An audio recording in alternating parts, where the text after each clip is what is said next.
Deus, buscando entender qual que seria a sua vontade para esta noite. E eu quero falar-lhes hoje sobre pedras vivas. Pedras vivas. Por fineza, 1 Pedro capítulo 2, versículo de número 4, amados. 1 Pedro capítulo 2, versículo de número 4. Se alguém não trouxe a sua Bíblia, nós temos aqui no Data Show, você pode também acompanhar. O verso 4 do capítulo 2 de 1 Pedro. Quem encontrou, diga amém. Amém.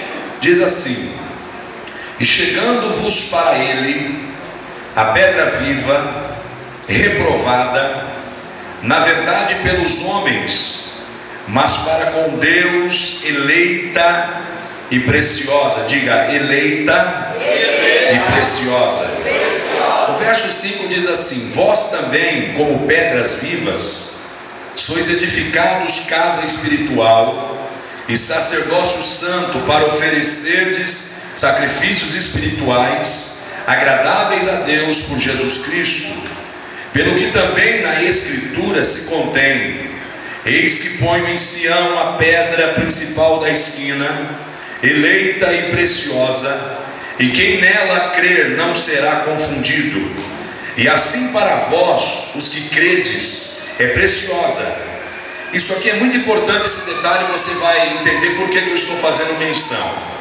Diga assim: para mim é preciosa. Observe ainda o texto: mas para os rebeldes é pedra, a pedra que os edificadores reprovaram.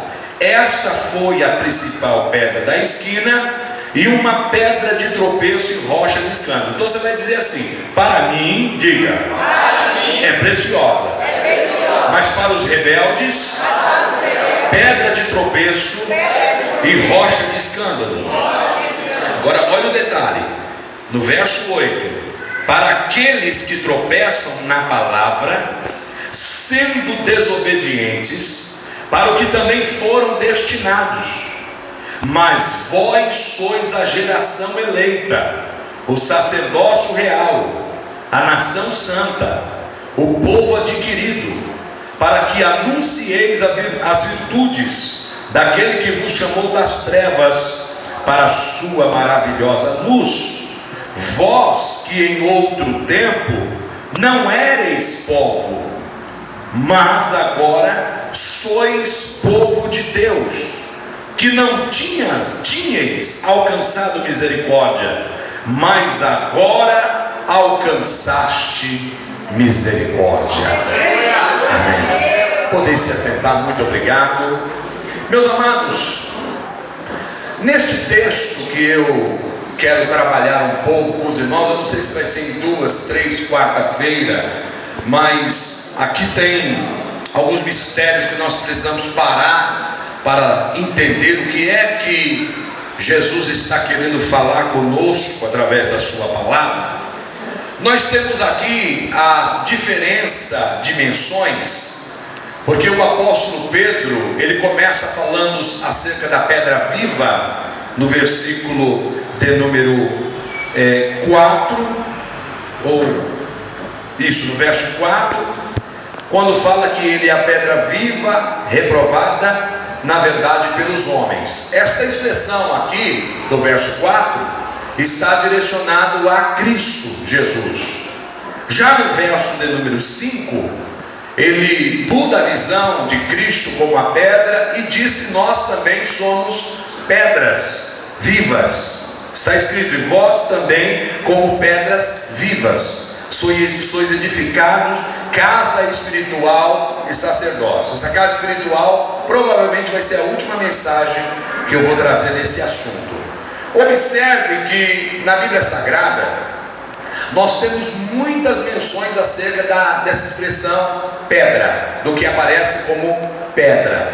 Até porque neste texto que nós lemos aqui, a evidência entre a pedra rochosa, grande, viva, reprovada pelos edificadores, eu vou começar a traduzir: a pedra viva, Cristo, reprovada pelos edificadores, os judeus, os sacerdotes, os levitas judeus, eles são os edificadores aqui, mas para nós ela se torna uma pedra preciosa, para nós que somos parte dessa pedra. Eu quero só te lembrar de um algo. Jesus, na primeira expressão que ele usa para com a igreja, e em toda a Bíblia Sagrada, nos 4 evangelhos, você encontra apenas 2 menções de igreja. A primeira em Mateus 16 a 18, e em Mateus 18, quando ele fala a expressão eclésia, igreja. Vocês se lembram que o resultado da palavra igreja vem de pedra.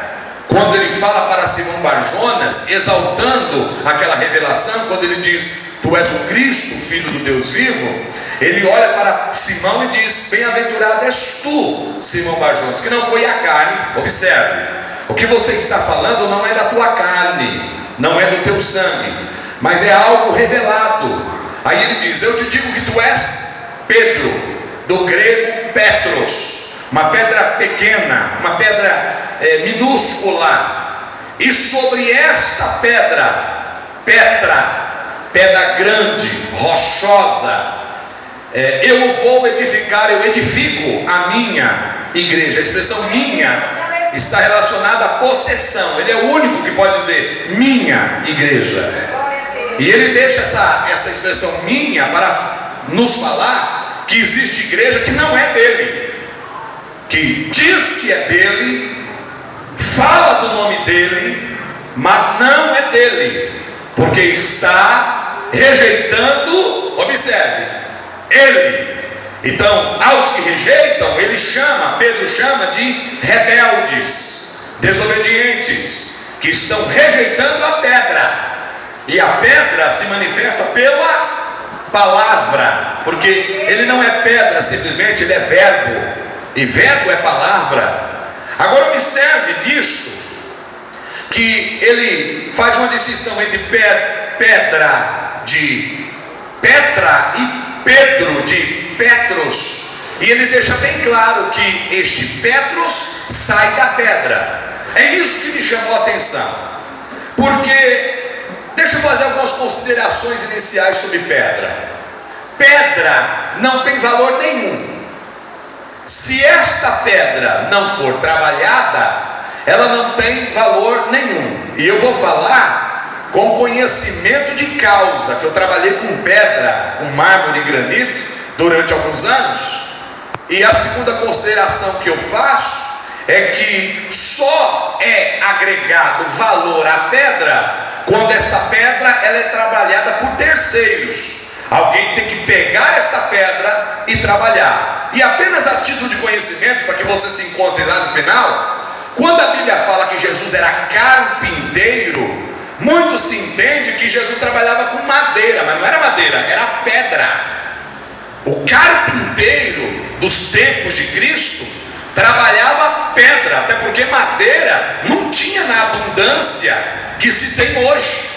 E o carpinteiro, ele exercia o seu trabalho com pedra. Por isso que ele vem no ofício ideal para trabalhar pedras. Para trabalhar pedras. Observe ainda que toda pedra, para ser trabalhada, ela precisa passar por um processo de lapidação, que eu dividi aqui rapidamente. Primeiro, a pedra, ela precisa ser implodida. Onde que está a pedra? A pedra está na montanha. E antigamente, alguns ainda usam isso. Você chegava naquelas pedreiras e eles tinham que demarcar exatamente qual era o pedaço da pedra, porque os geólogos estudam a montanha antes de tirar a pedra, para saber se aquela pedra pode ser agregada algum valor nela. Por isso que existe a diferença entre granito, que é uma pedra muito dura, e o granito, ele é simplesmente a pedra lustrada, polida, que dá aquele brilho. E tem o chamado mármore. O mármore já é mais um giz. no Brasil tem pouco mármore tem bastante na Itália. O Brasil já é forte no granito. O Brasil tem muita pedra. Hoje o estado que mais domina essa questão de pedra é o Espírito Santo e Minas Gerais. Minas Gerais gera uma pedra verde e o Espírito Santo, várias tonalidades de pedra, branco, preto, amarelo, até pedra azul. Nós temos na Bahia uma pedra chamada Azul Bahia, que é uma das pedras mais caras do mundo, que os árabes vêm e compram tudo aqui. Mas o que eu quero dizer com isso? Que eles vinham demarcar a pedra, e naquela demarcação eles vinham com uma britadeira, marcava exatamente na montanha e depois implodia. Aí era o primeiro passo da pedra. Interessante, eu vi uma implosão de pedra. Eles demarcam de uma maneira e dinamitam a pedra, de maneira que quando eles acionam a dinamite, a pedra dá um salto. É como se ela estivesse sendo arrancada da montanha. Ela dá um salto, e cai já no jeito. Antigamente tinha que vir com uma britadeira ou com um ponteiro. Eu já vi muitas vezes camarada ficar 3, 4 dias trabalhando só para deixar ela quadrada para ela entrar no processo de serrada. Ele ficava 3, 4 dias com aquela pontadeira batendo com uma marreta e batendo, tirando, quebrando as pontas daquela pedra. Primeiro ela era implodida. Não é à toa que Jesus disse, antes de ser assunto aos céus, que quando ele subisse ao céu, ele iria enviar, rogando ao Pai, o Espírito Santo. Ele usou uma expressão em Atos 1:8. Ele disse, mas vós recebereis poder. E a palavra poder ali, no grego, é dunamis. E dunamis se traduz em 3 palavras: dinâmico, dínamo e dinamite. Ele estava dizendo, eu vou subir ao Pai, mas eu vou falar para o Pai, Pai, manda dinamite nessas pedraiadas tudo. Vem, arrebenta com essas dinamite. Porque se eles pensam, porque o judeu era muito apegado ao Monte Sião, às montanhas de Jerusalém, e eles com certeza depois da subida de Cristo iam ficar em tudo ao redor. Mas Jesus disse, não, vocês vão receber poder e vocês vão ser testemunhas, tanto em Jerusalém como Judeia, Samaria e até os confins da terra. Até Jerusalém os judeus gostaram, os cristãos judeus falaram, pronto, é por aqui mesmo. Quando Jesus falou Samaria, Judeia, Samaria e confins da terra, aí eles falaram, aqui eu bato o pé e não sai. Aí Jesus falou, pode deixar que eu mando a dinamite, eu vou mandar e eu vou espalhar você por todos os confins da terra. Por isso que na Bíblia Sagrada, principalmente no livro de Atos, quem foi o maior ganhador de alma, o maior evangelista do livro de Atos? Todos vocês podem responder, Paulo, mas não é. O maior evangelista do livro de Atos é Herodes. Ele foi a dinamite que Deus colocou no meio da igreja e começou, pega crente, e crente corria e já ia correndo dizendo, Jesus é bom, Jesus te ama, Jesus te salva, ele também quer. Foi o maior evangelista que teve, Herodes. Aleluia, Deus! Depois que a pedra era implodida, uma outra expressão que Jesus usa para a implosão também é Lucas 10:19. Eis que eu vos dou poder, dinamite. Eis que eu vos dou implosão, para vocês pisarem os escorpiões. Lucas 10:19. Depois desse processo, o processo da pedra vai para o processo da lapidação. É o que eu falei a vocês. Antigamente eles usavam britadeira para acertar bem quadradinha a pedra. Eu não estou falando de pedra pequena, eu estou falando de pedra de no mínimo 30 toneladas.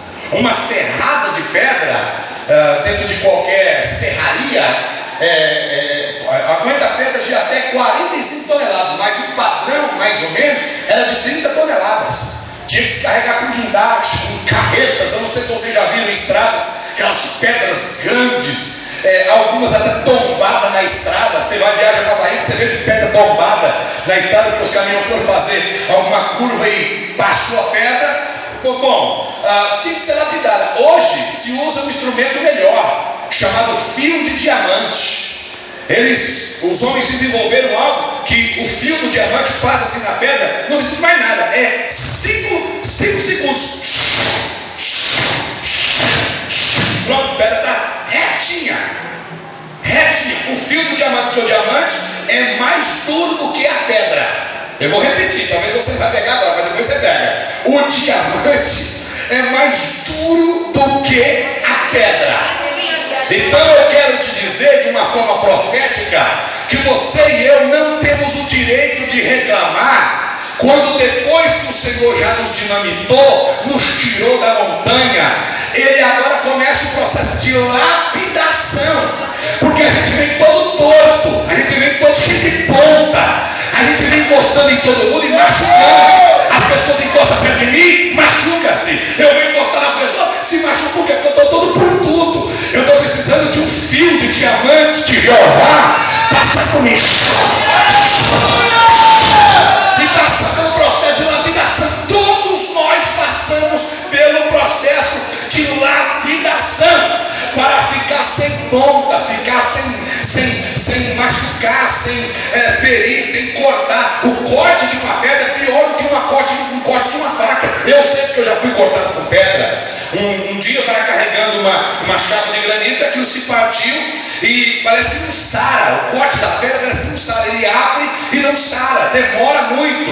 Então nós não podemos reclamar. Jeová quer nos lapidar, quer tirar as pontas, quer tirar a ponta do seu matrimônio, quer tirar a ponta dos seus relacionamentos familiares, pai, filho. Tem relacionamentos que é assim, não pode se encostar, não pode se falar, já estão se estranhando, já estão querendo machucar o outro, mas isso não se preocupe não. Deus me trouxe aqui hoje para dizer: tem lapidação para a minha vida e para a tua vida aqui esta noite.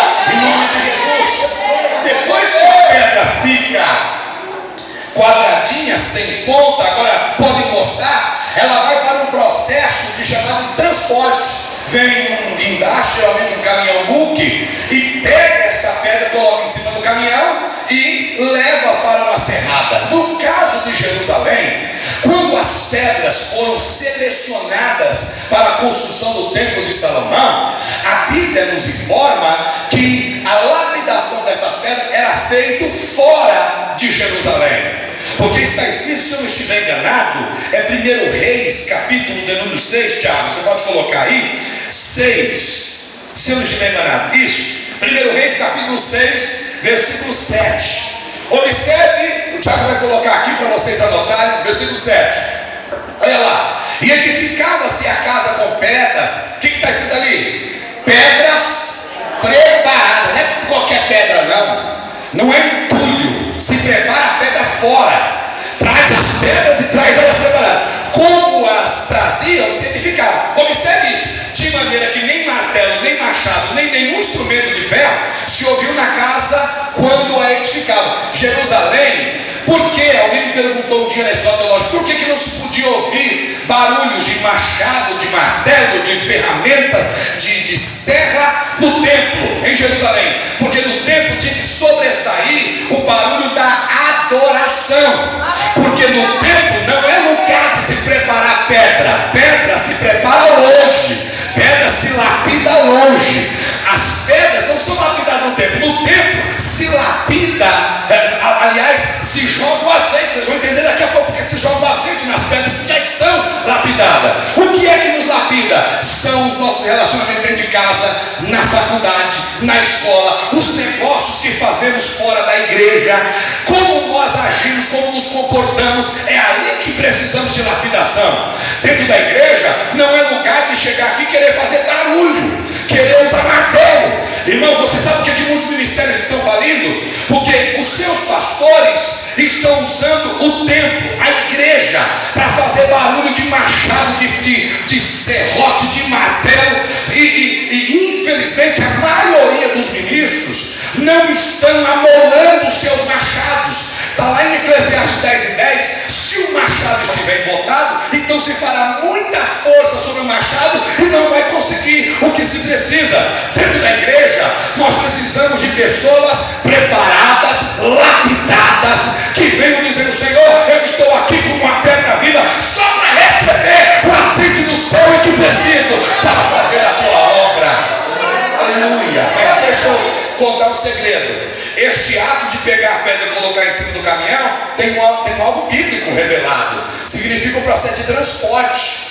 Depois vocês leiam o que o Tiago vai colocar, que é exatamente Colossenses 1:13, quando está escrito que ele, Jesus, nos tirou da potestade das trevas e nos transportou para o reino da sua.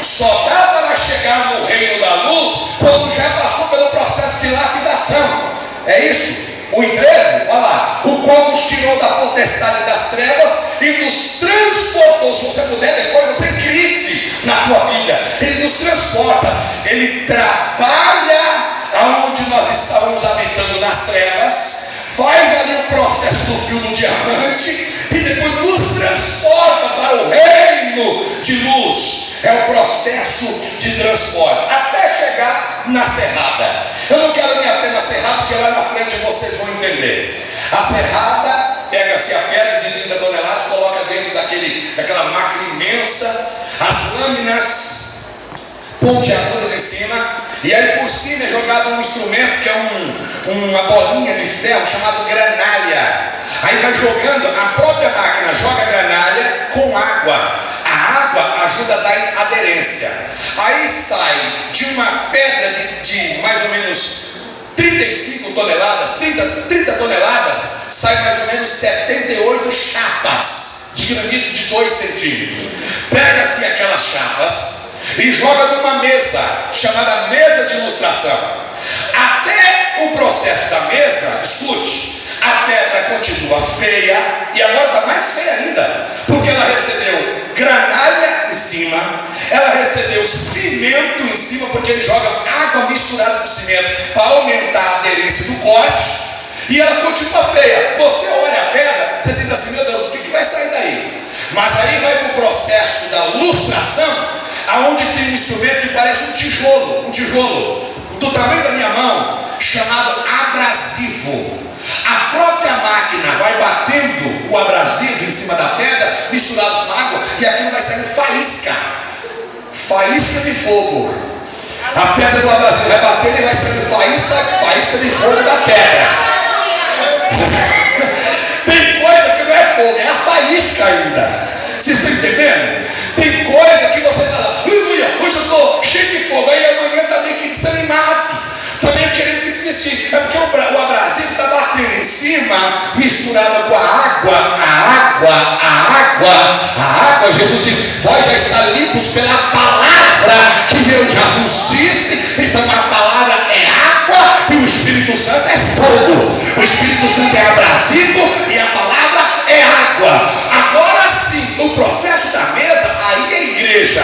Porque eu e você chegamos na igreja numa pedra cortada, lapidada, bem cerradinha, mas feia, sem brilho, sem dons espirituais. Aí o Senhor Jesus é tão bom que pegou eu e você e colocou na mesa e convidou o Espírito Santo e disse: agora faz o trabalho. Vai. Aí você chegou aqui, você não sabia falar direito, você não sabia cantar um hino, você não conseguia decorar um hino, você não tinha muita habilidade na adoração, até para dar aleluia você era todo desajeitado como eu, até para dar um glória era a coisa mais difícil. Mas aí o abrasivo foi batendo em cima, a água foi rompendo, foi limpando, e aí foi aparecendo o brilho. E quando aparece, o interessante é que nenhuma pedra, eu vou te dar um dado agora, nenhuma pedra é igual a outra. Se você chegar numa marmoraria e falar: eu quero essa tonalidade de pedra, é mais ou menos. Nenhuma pedra, nenhum desenho de pedra é igual a outra. A pedra no mundo é única. Por isso que quando o abrasivo bate, misturado com a água, saindo faísca dessa pedra que é eu e você, é por isso que alguém fala: tem que ser igual fulano. Tem que ser não. Você, Deus te buscou assim, é assim que Deus vai te usar. Você não precisa imitar ninguém. Você pode ter uma referência, você pode dizer: eu quero pregar igual o pastor, igual fulano de tal, igual Beltrano, mas é referência. A personalidade é essa. Deus vai te usar do jeito que você é, da maneira que você é. Que vai brilhar, é essa pedra que vai fazer um movimento espiritual, porque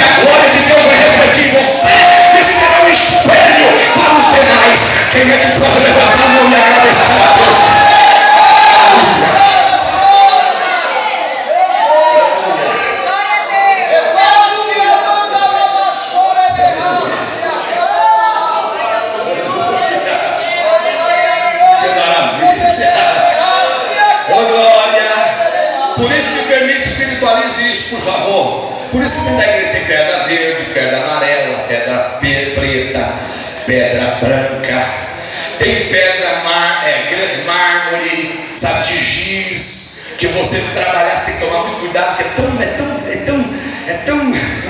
Eu até falo pro pessoal, você não pode colocar mármore. Não tem um mármore chamado Carrara, que todo mundo gosta de colocar no banheiro. Se colocar aquilo na pia, com o tempo vai caindo água, ele vai abrindo um buraco, porque ele é tão sensível que ele não suporta nem a água. Tem gente que é tão sensível que não suporta a água.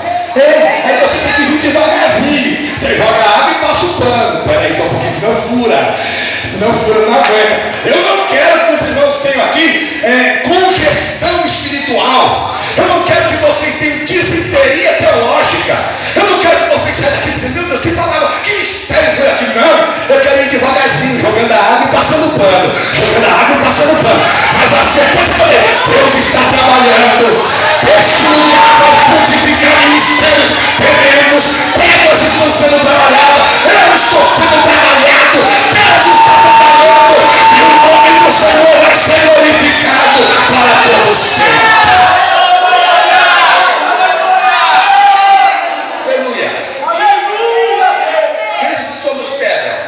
Quando Jesus estava entrando em Jerusalém, em Lucas 19, versículo número 40, ele disse claramente para os judeus, ele disse claramente, se vocês não clamarem, estas pedras clamarão. Aí você pensa que é a pedra? Não, eu e você. Aleluia. Que pedra? Ele está falando, vocês que conhecem todos os mistérios da religiosidade, do judaísmo, vocês não querem me receber? Pois eu vou buscar quem nunca ouviu falar de mim. Eu vou buscar os idólatras, os de coração duro, os que estavam envolvidos com tudo. Por isso que quando a pessoa ela tem uma experiência no mundo, eu entendo que quando ela vem para a igreja, ela vem de cabeça, ela já vem rejeitando tudo aquilo que ficou no mundo. Por isso que eu tenho uma convicção. Vocês me permitam, nunca ninguém conseguiu mudar isso no meu coração, nem pela palavra, nem de outra maneira. Eu nunca ouvi ninguém falar, já levei para vários mestres, nunca. Por isso que eu creio que uma pessoa que teve um encontro com Deus, ela nunca mais voltará a ser o que ela foi um dia no mundo. Uma pessoa que teve um encontro com Deus, ela nunca mais voltará para. Aí você vai falar, pastor, eu conheço gente que falou em línguas, que pulou, que cantou, mas foi pro mundo. Então foi tudo mentira, foi tudo hipocrisia, foi tudo emocionalismo, chame o que você quiser. Eu não creio, irmãos. A vida cristã é um caminho sem volta. É como você pegar um avião e você decolar com o avião e de repente lá em cima você fala, esqueci a carteira. O comandante vai falar, já era, não dá para voltar. É um caminho sem volta. Quem é que é feliz de ter dado a tua vida ao Senhor Jesus? Ele está trabalhando. Na visão de Daniel, capítulo de número 2, está claro que naquela estátua houve uma divisão na visão que Daniel teve. Ele viu a estátua com a cabeça de ouro, representando a Babilônia. Ele viu a estátua com peitos e braços de prata, representando o reino medo-persa. Ele viu a estátua com a coxa e o ventre de cobre, representando o Império Grego. E ele viu a estátua com pernas e pés, sendo que as pernas eram de ferro e os pés, uma parte de ferro, uma parte de barro, para demonstrar a instabilidade do Império Romano.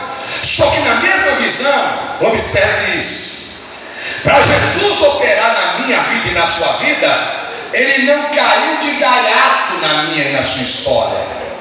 Ele também passou pelos processos que eu e você passamos também, que ele operou em nós. Porque na visão de Daniel capítulo 2, exatamente no verso 44, está escrito que uma pedra sem mão é arrancada da montanha e ela é lançada sobre os pés da estátua. Vocês estão entendendo? Ou está muito... Está dando para entender? Na visão, a pedra é arrancada sem mão e é lançada exatamente nos pés, exatamente no Império Romano. Então ele também passou pelo processo da implosão.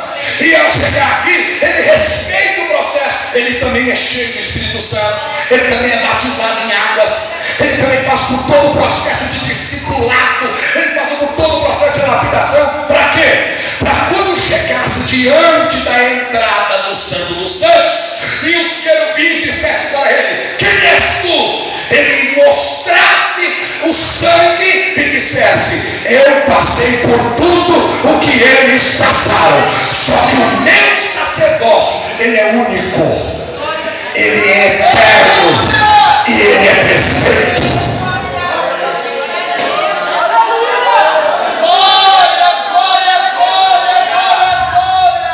Eu não quero que você tenha uma congestão espiritual. Eu quero que você saia daqui hoje feliz. Escute isso.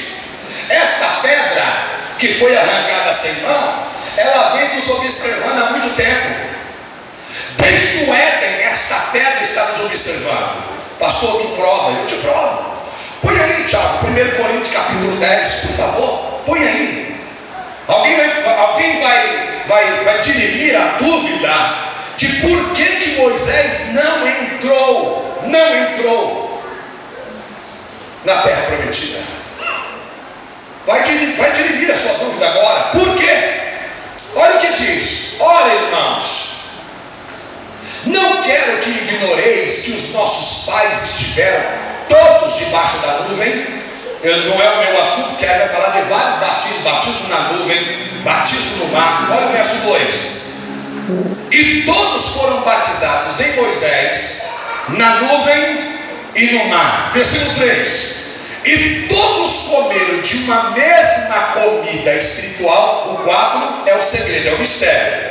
E beberam todos de uma mesma bebida espiritual. Porque bebiam da onde? Da onde? Aleluia. Da pedra espiritual que foi Adão ser criado, a pedra já ficou atrás dele. Quando ele sentia desejo de Deus, a pedra falava: pode tomar que eu dou água.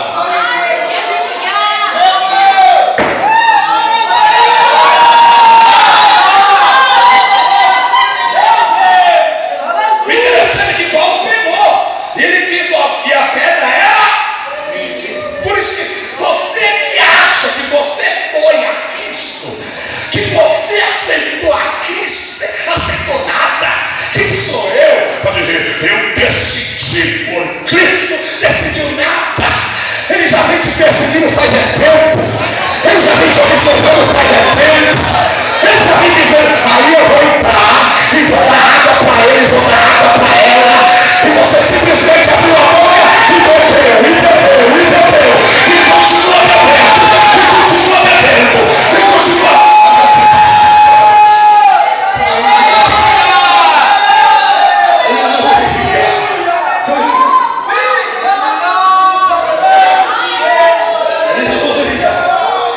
Oh meu Deus.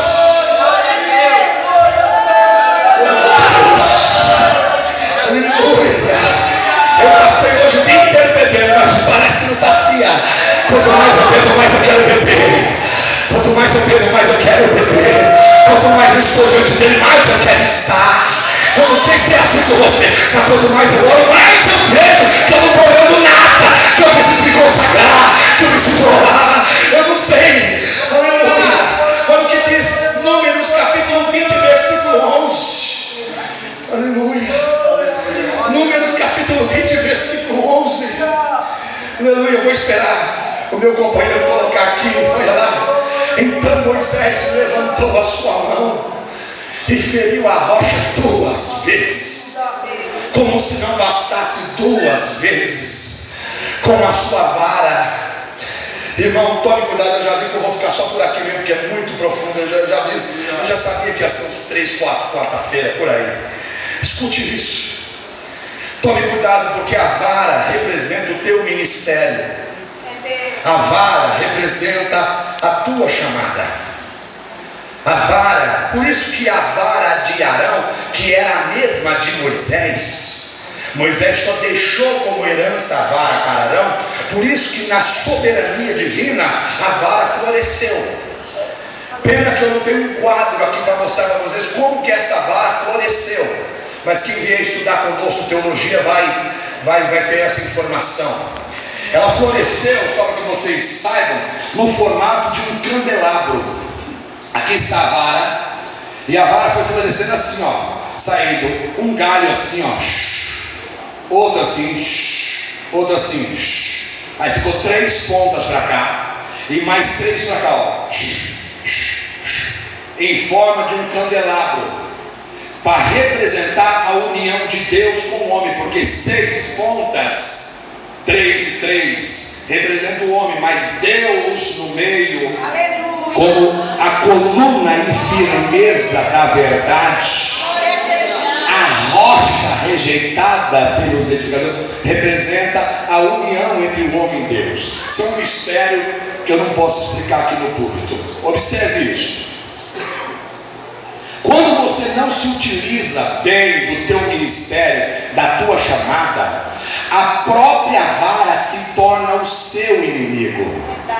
Estou te ajudando a responder por que a vara de Moisés virou serpente. Quando o Senhor disse para ele, joga a vara no chão, e ela virou serpente, Deus estava falando para Moisés, usa bem a tua vara, porque senão ela se tornará o teu inimigo. Qual é o maior inimigo do crente? É o seu próprio ministério.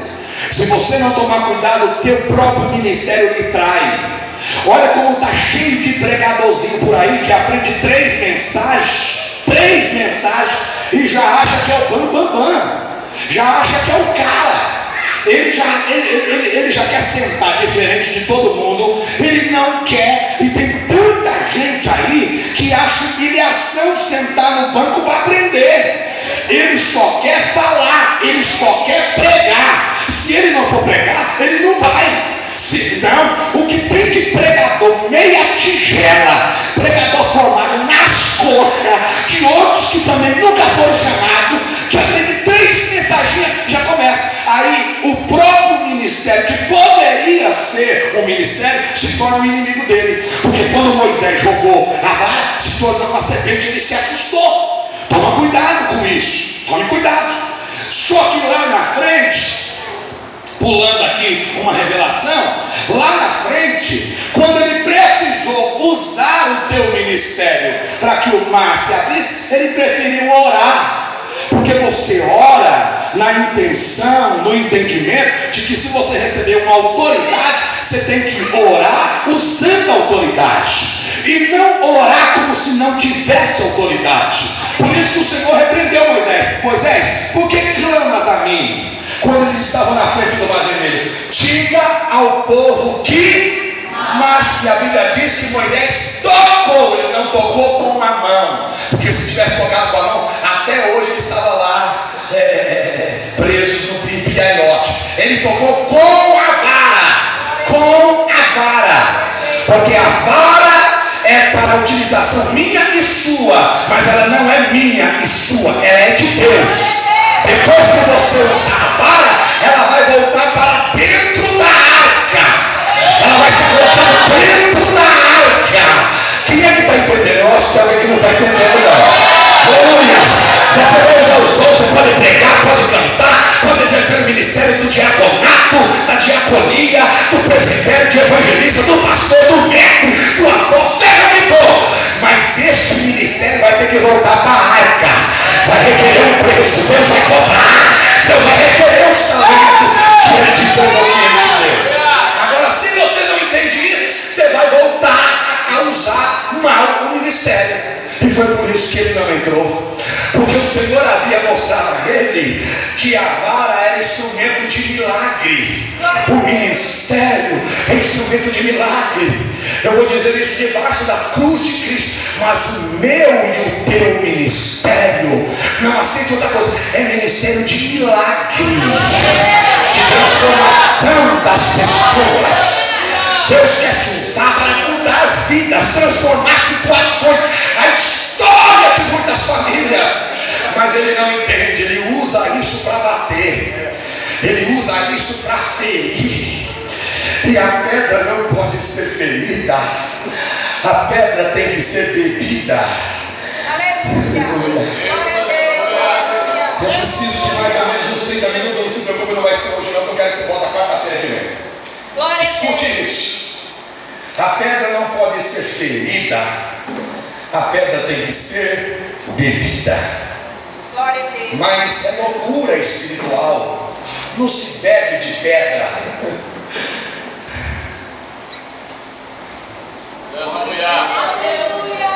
Isso é loucura. Glória a Deus. Isso é loucura. Não se bebe de pedra. Só que já havia um fundamento determinado. Por favor, Tiago, volte lá que eu vou terminar com isso. Já deu ali o meu tempo. 1 Coríntios capítulo 3, versículo 11. Quando é que a pedra é ferida e não é bebida? Eu vou te explicar. Quando nós queremos substituir a pedra original. Eu vou repetir isso.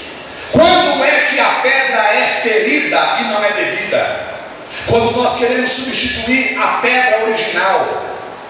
Me ajuda, Mário, você entende de muita emoção. A pedra principal da construção é chamada de pé direito, não é isso? É o pé direito da construção. Ela determina a altura. Eu não posso falar desse mistério agora, mas ela determina a altura da construção. Observe que Paulo também pega isso. Quando ele diz em 1 Coríntios 3:11: porque ninguém pode pôr outro fundamento além do que já está, o qual é. Esse fundamento não foi colocado nem no Éden. Esse fundamento da pedra de esquina, que depois vai ser rejeitada pelos edificadores, foi colocado antes da fundação do mundo. Glória a Deus. Glória a Deus. Aleluia. Glória a Deus. Aleluia. Glória a Deus.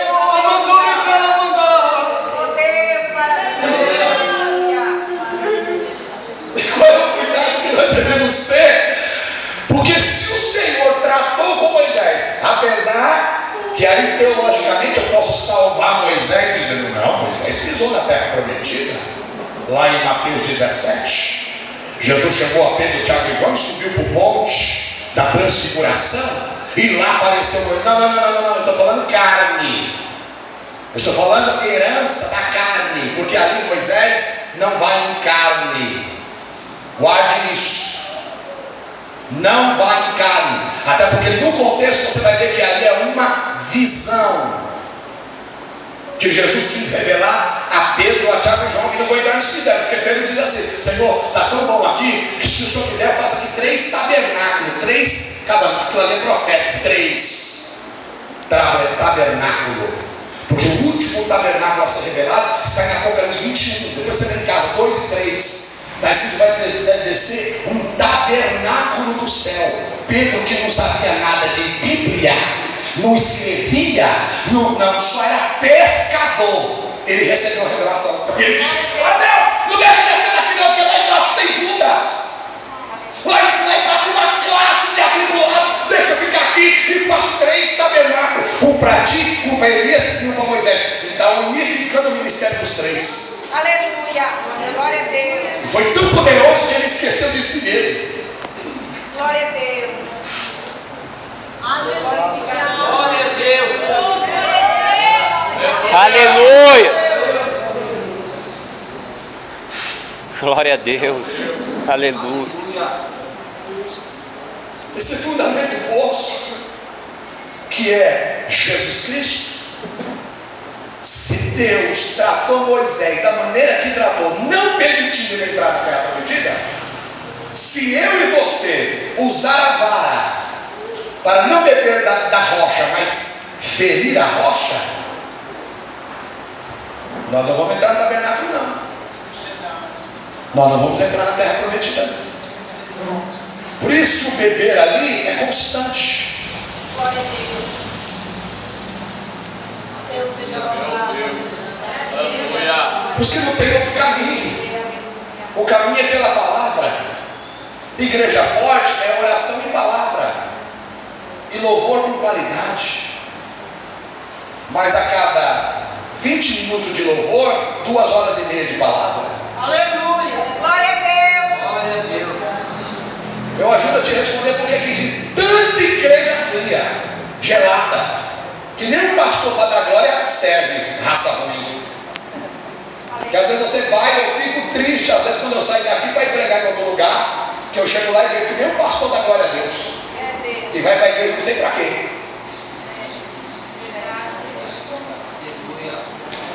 Aleluia. Glória a Deus. Por quê? Porque estão ferindo a rocha, não querem mais beber da rocha, estão rejeitando a rocha. Eu só vou adiantar só uma coisa para as outras 2, 3 semanas. E para estes, diz o texto lá em 1 Pedro 2, esta pedra que era para ser preciosa, será pedra de tropeço. É Deus. Não se escandalize quando você, meu Deus, fulano desviou. Não foi o capeta não, foi a própria pedra de tropeço. Que a gente pode dar tudo para o capeta. Fulano estava aqui, o capeta trabalhou. Não, às vezes é a própria pedra de tropeço mesmo. Que ele vê que não quer nada, só quer ficar ferindo a rocha. Não quer nada, é só evangelhozinho de iê, de pá, de e não quer saber de nada, não quer compromisso com a palavra, não quer obedecer a palavra, não quer ser transformado, lustrado, cerrado pela palavra. Aí a própria pedra de tropeço entra bem na frente, só para ele dar um tupicão e cair e enfiar a cara no chão. Glória. Para voltar toda arrebentada depois, aí a pedra se apresenta de novo e diz: e aí agora? Quer que eu seja preciosa ou de tropeço? Preciosa, aleluia. Glória a Deus. Aleluia. Glória Glória a Deus. Deus grande, aleluia. Tem muito ainda para mim trabalhar, mas eu quero deixar essa palavra de Deus para a tua vida e para a minha vida. Aleluia. Se Deus quiser, se Jesus vai voltar, eu vou falar sobre 5 pedras que são rejeitadas por Deus e 3 que são recebidas por Ele. Mas na próxima semana, se Jesus vai voltar, guarde isso. É nós, com nossas atitudes, que determinamos o que a pedra angular, rejeitada pelos edificadores, pelos judeus, o que ela será para nós. Ela será para nós pedra de tropeço, ela será para nós pedra preciosa. Ela vai gerar para nós água para a salvação eterna, ou ela vai gerar para nós problemas, dificuldade, porque a Bíblia diz que o nome dele também para os rebeldes é rocha de escândalo. Ele é pedra de tropeço e rocha de escândalo. Meu Deus, fulano! Aí você vai falar, não é? Meu Deus! Aí vem o Espírito Santo e revela dizendo: fui eu que permiti. Glória a Deus, aleluia. Só para entender, fique de pé, por favor. Glória a Deus, seja dado.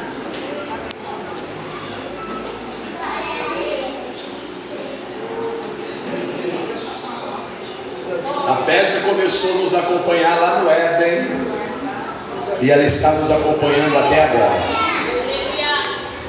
Eu estou com uma palavra de bênção, de vitória aqui revelada a vocês, mas que é perigosa para os rebeldes.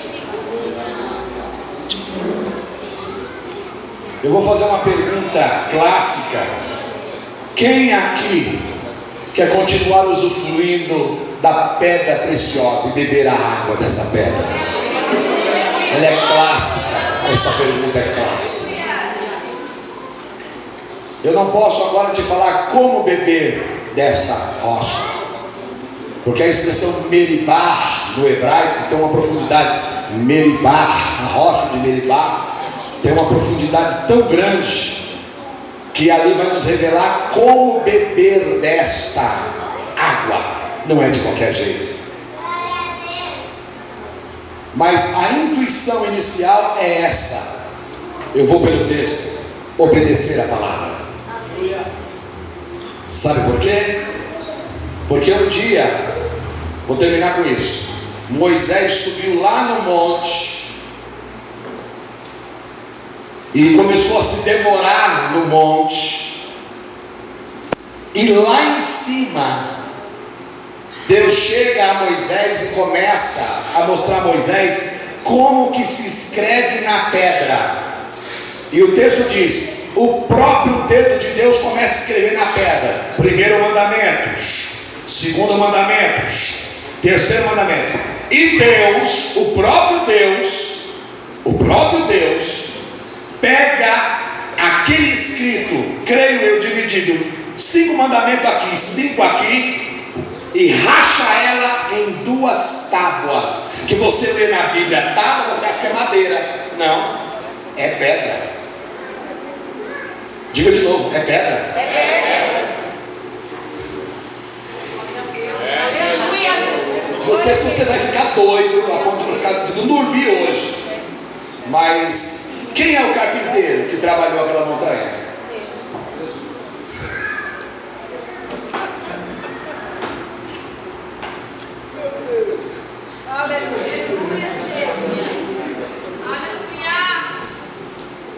Presta mais uma Bíblia, por favor. Ah, não, aqui pode ser isso aqui, ó. Pode ser, fica até melhor para me carregar. Só segura que vai cair aqui. Aí lá vem ele com as 2 pedras, vocês vêm? Com as 2 pedras. Só que lá em cima ainda, ele com as 2 pedras na mão, Deus fala para Moisés: Moisés, o negócio está bem lá embaixo. Tiraram os brincos, as pingentes, tiraram tudo de ouro lá e juntaram tudo e fizeram um bezerro de ouro. E o pau está quebrando lá porque eles acham que você morreu, Moisés. O que Moisés fez? Desceu com a pedra. E a Bíblia diz que quando ele viu a situação do povo, ele se indignou. Houve ira em Moisés, porque o coração de Moisés era o mesmo de Deus. O que ele fez com a pedra? Fica isso para a semana que vem. Aquilo que é bênção para mim, dependendo das minhas atitudes, será o próprio instrumento que Deus vai usar para abrir o chão e me engolir. E tem mais uma outra profundidade aí, porque a Bíblia diz que quando ele jogou a pedra no pé do monte. Guarda aí.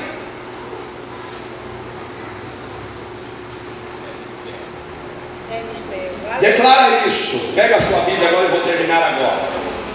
Pega a sua Bíblia. Não sei se a sua Bíblia está no celular ou no tablet, não tenha medo não. Se está no celular, não está ali, você usa. O problema de celular é que eu nunca vi crente 2 horas em cima do celular lendo a Bíblia. Nunca vi em cima do celular assim 2 horas lendo a Bíblia. Isso aqui nunca vai. Isso aqui foi inventado pelos chineses, nunca vai acabar. Então pega o papel, dê um beijo, fala assim: eu te amo. Eu te amo. Eu amo essa pedra. Fala, na minha vida, Aleluia. nunca vai precisar ser jogada na minha cabeça. Dessa pedra, diga: eu vou beber para chegar no céu.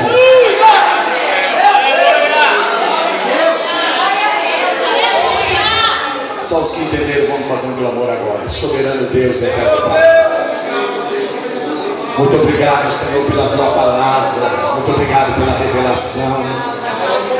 Tua bondade tem sido muito grande para conosco.